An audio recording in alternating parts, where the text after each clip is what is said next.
Good morning श्रोताओं, तो हाजिर हुए हैं सुबह की प्रमुख खबरों के साथ। तो इससे पहले खबरों को विस्तृत रूप से जानने निवेदन रहेगा, कृपया चैनल को जरूर सब्सक्राइब करें। तो पेश हैं आज सुबह की प्रमुख खबरें। भानुपल्ली लेह रेल लाइन के लिए 400 करोड़ से जगात खाना में बनेंगे 2 पुल। भानुपल्ली बिलासपुर लेह रेल लाइन के लिए जगातखाना में सतलुज नदी पर 400 करोड़ की लागत से 2 पुलों का निर्माण किया जाएगा। इस टेंडर को रेल विकास निगम ने खोल दिया है और जल्द ही इसे आवंटित कर दिया जाएगा। इसके अलावा 20 किलोमीटर लंबी टनलों में संचार प्रणाली स्थापित करने के लिए 44.32 करोड़ का टेंडर भी मंगलवार को खोल दिया गया है। रेल विकास निगम इसे भी 18 मार्च को आवंटित कर देगा। सिग्नल और टेलीकम्युनिकेशन की 44 करोड़ की परियोजना के तहत VHF संचार प्रणाली, CCTV, PA system, emergency call और सेवा टेलीफोन जैसी सुविधाएं स्थापित की जाएंगी। टेंडर की अंतिम तिथि 18 मार्च रखी गई है और इसमें ऑनलाइन निविदा प्रक्रिया के तहत बोली लगाई जाएगी। माँ बाप के बैंक खाते से खरीदा चिट्टा, अभिभावक थाने में तलब, रिश्तेदारों के खातों का भी इस्तेमाल। चिट्टे की तस्करी करने वाले युवा अब अपने साथी परिजनों की मुश्किलें भी बढ़ा रहे हैं और उन्हें पुलिस जांच का सामना करना पड़ रहा है। चिट्टा तस्करी से जुड़े मामलों की छानबीन में सामने आया है कि चिट्टे की अवैध तस्करी में संलिप्त युवा लेन देन के लिए अपने माता पिता के बैंक खातों का इस्तेमाल कर रहे हैं। इस वजह से इनके परिजनों को भी पुलिस थानों के चक्कर लगाने पड़ रहे हैं। अंतर्राज्यीय चिट्टा तस्कर संदीप शाह गिरोह की जांच में पुलिस ने जब वित्तीय जांच और ऑनलाइन ट्रांजैक्शन के आधार जांच को आगे बढ़ाया तो उन्हें कई ऐसे बैंक खातों के बारे में जानकारी मिली है जिनका इस्तेमाल नशे की खरीद फरोख्त में हुआ था। इस आधार पर पुलिस ने हाल ही में कई लोगों को पूछताछ के लिए सदर थाने में तलब किया। इसमें कई महिलाएं और अन्य लोग शामिल हैं। 10 किलोमीटर की दूरी तय करने में डाक विभाग को लग गए 13 दिन। साक्षात्कार के दिन युवक के घर पहुंचा पत्र। डिजिटल युग में जहां संचार के माध्यम तेज हो गए हैं, वहीं डाक विभाग की सुस्त कार्यप्रणाली अब भी लोगों के लिए परेशानी का कारण बनी हुई है। ताज़ा मामला भराड़ी क्षेत्र से सामने आया है, जहां मात्र 10 किलोमीटर की दूरी तय करने में डाक विभाग को 13 दिन लग गए। साक्षात्कार वाले दिन ही युवक के घर साक्षात्कार का पत्र पहुंचा।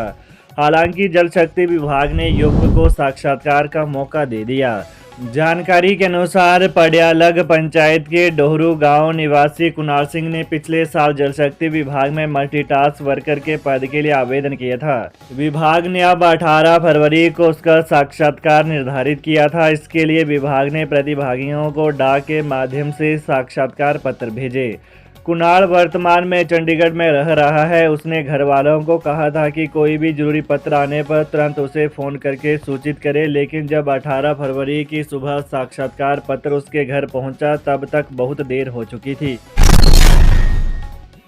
घबराए नहीं, IGMC 15 दिन में छुड़ाएगा चिट्टे की लत। बुधवार और शनिवार को लग रही विशेष OPD। आपको चिट्टे की लत है तो घबराए नहीं। Indira Gandhi medical college IGMC Shimla आए और 15 दिन में इस लत को छुड़वाए। नशे के आदी को 15 दिन का कोर्स करना होगा। इलाज निःशुल्क रहेगा। पहले 7 दिन में चिट्टे के आदी मरीज के शरीर से उस केमिकल को जड़ से खत्म किया जाएगा जिससे चिट्टे की तलब महसूस होती है। इसके अगले 7 दिन दवाइयों और इंजेक्शन से इलाज किया जाएगा।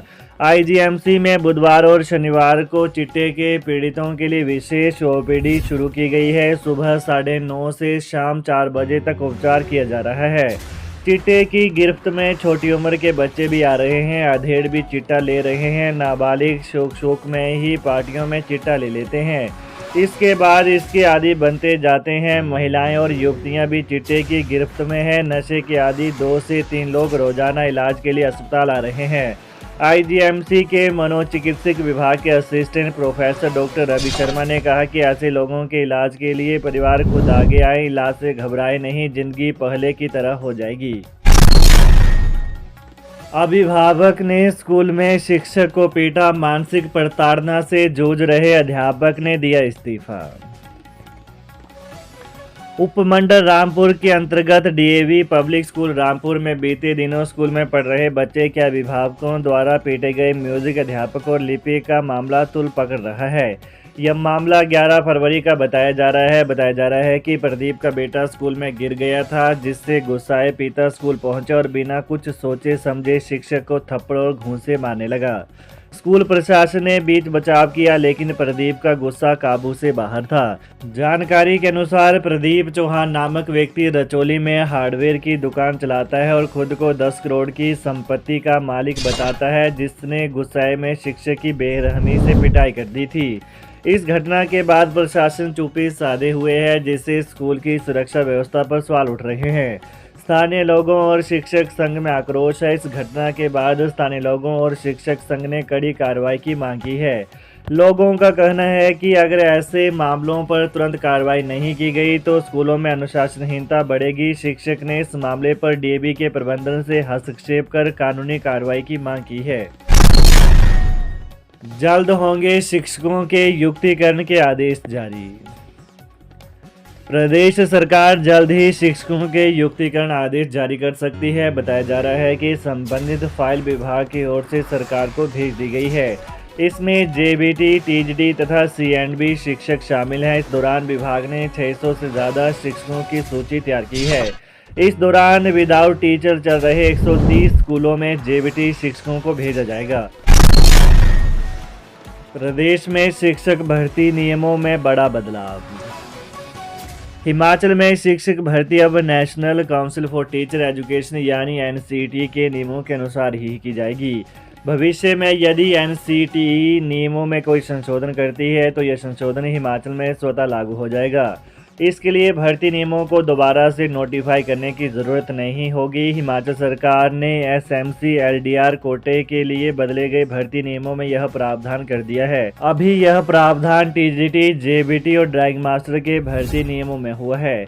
इन नियमों में यह व्यवस्था की गई है कि संबंधित टीचर कैडर का पद विज्ञापित होने से पहले तक यदि एनसीटी ने शैक्षणिक योग्यता में कोई बदलाव किया होगा तो वो हिमाचल सरकार के भर्ती नियमों का हिस्सा होगा। इसके लिए संबंधित विभाग रिक्विजिशन भेजते समय भर्ती एजेंसी को लिख कर देगा, इसलिए भर्ती नियम अलग से बदलने की जरूरत नहीं है। फ्री पावर से हिमाचल ने कमाए 1744 करोड़ रुपए, पिछले साल के मुकाबले इतनी बड़ी कमाई। मुख्यमंत्री सुखविंदर सिंह सुक्खू की नीतियों ने असर दिखाना शुरू कर दिया है और वित्तीय कठिनाइयों के दौर में ऊर्जा क्षेत्र प्रदेश सरकार के लिए बड़ा मददगार साबित हुआ है। सीएम सुक्खू के प्रयासों के चलते इस वित्त वर्ष में अभी तक फ्री पावर में प्रदेश ने अच्छी खासी कमाई की है। सूत्रों से मिली जानकारी के अनुसार अभी तक सरकार ने फ्री पावर के एवज में 1744 करोड़ रुपए की कमाई कर ली है, जो कि पिछले वित्त वर्ष से कहीं अधिक है। आंकड़ों पर गौर करें तो पिछले वित्तीय वर्ष में 1300 करोड़ रुपए के आसपास की कमाई फ्री पावर बेचकर हुई थी और इस बार यह आंकड़ा बढ़ गया है। हालांकि सरकार ने टारगेट 250 करोड़ रुपए का रखा है और इसे पूरा करने के लिए अभी 1.5 महीने का समय है। आखिर एचआरटीसी पेंशनर्स के खाते में आ गई पेंशन। हिमाचल पथ परिवहन निगम के पेंशनरों को आखिर मंगलवार को खाते में पेंशन की राशि आ गई। एचआरटीसी प्रबंधन ने कहा था कि मंगलवार को पेंशन आ जाएगी और उसके मुताबिक सभी पेंशनरों के खाते में पैसे डल गए हैं। इससे पेंशनरों ने राहत की सांस ली है। इस बार इन लोगों को 18 दिनों का इंतजार करना पड़ा। हर महीने पेंशन मिलने में लगातार देरी हो रही है। तो ये रही सुबह की प्रमुख खबरें। हिमाचल की ताज़ा खबरों को जानने के लिए कृपया चैनल को अभी सब्सक्राइब करें। धन्यवाद।